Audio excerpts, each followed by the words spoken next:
The opposition in Zimbabwe, at least in the times that we've spoken to them, have been saying and claiming that the playing field in Zimbabwe is not level. Now, seeing the arrest that actually was filmed by all means, members of Nelson Chamisa's party being bitten by the Harare Central Police, does this justify the claims that the opposition has been making? I think that at the moment, what we have witnessed is symptomatic of the culture of politics that you generally witness in Zimbabwe, where state institutions tend to align themselves or perpetuate ZANU-PF politicking, either violently or in other forms. I wouldn't want to prejudge the electoral process, but I think that what we have witnessed, for some of us, it's very familiar.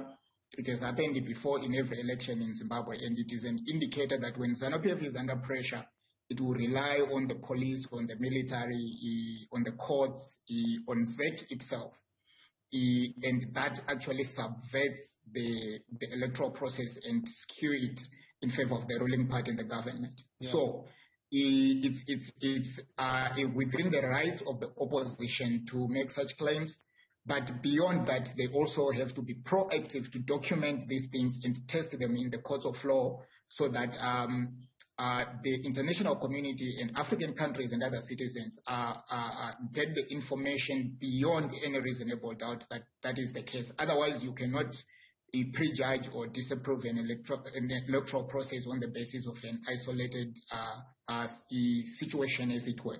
Yeah.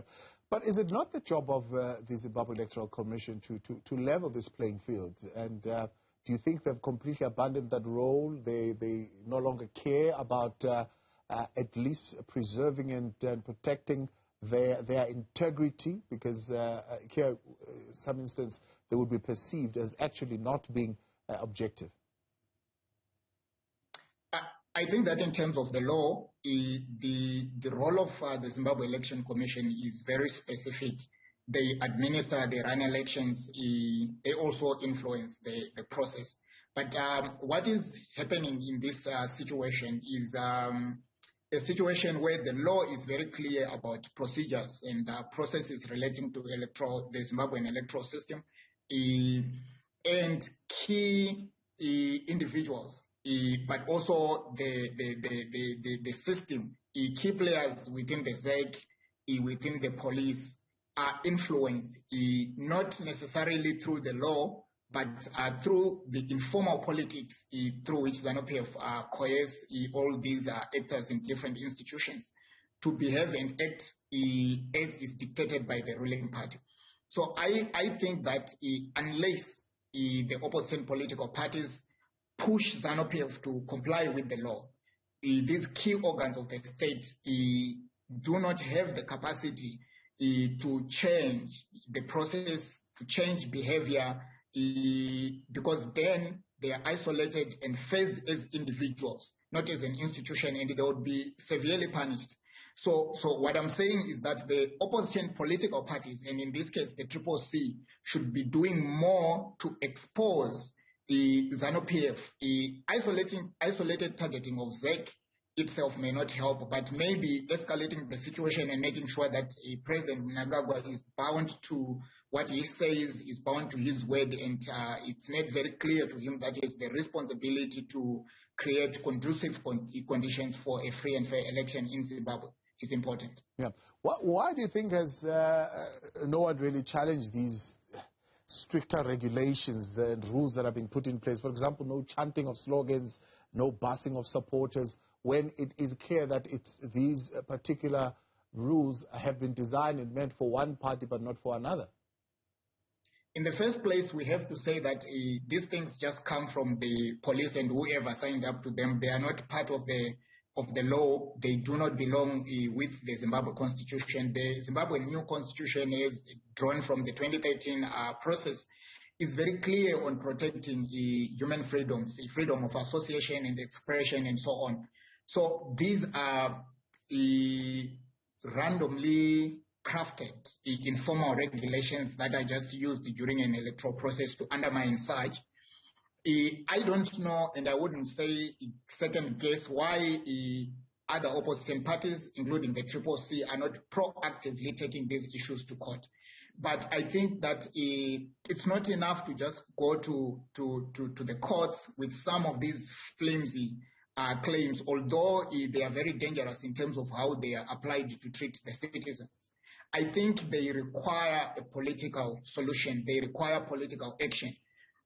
What political action should be taken is, I think, something that opposition political parties, including the Triple CC, have to decide on.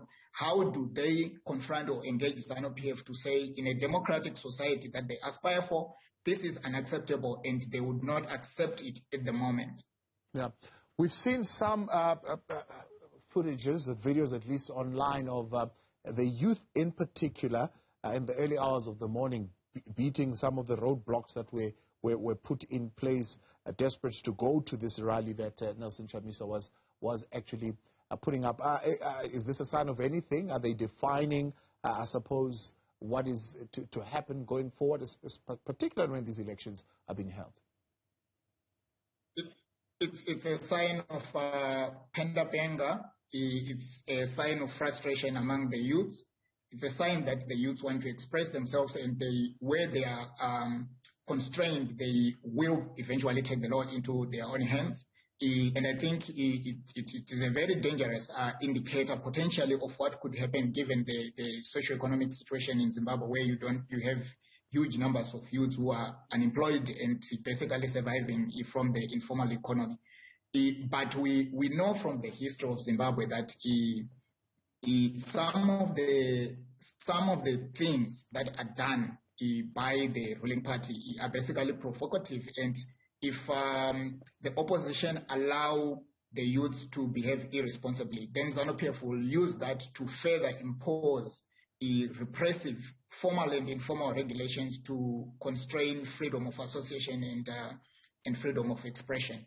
So that as it may, I think the opposition parties should be engaging broadly within Zimbabwe and outside, and also amongst themselves, and taking these issues directly to Mr. Mnangagwa's table to say, we are in a new dispensation, as he normally says, so democratic expression must be respected.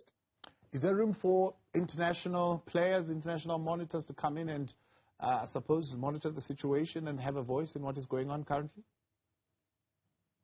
I always think that the African institutions have room to play a role in any electoral processes. But we have to respect the national laws and regulations and constitutions. And as it is in Zimbabwe, we would be exaggerating the situation to say it would be exaggerating the context of what is happening to say that it already calls for international intervention. I think it calls for the opposition parties to do more, to think outside the box, to defend democracy in ways that they've never done before, to call the government to account for every violation. And that way, they will be reinforcing and protecting the democratic space, the little that they have already.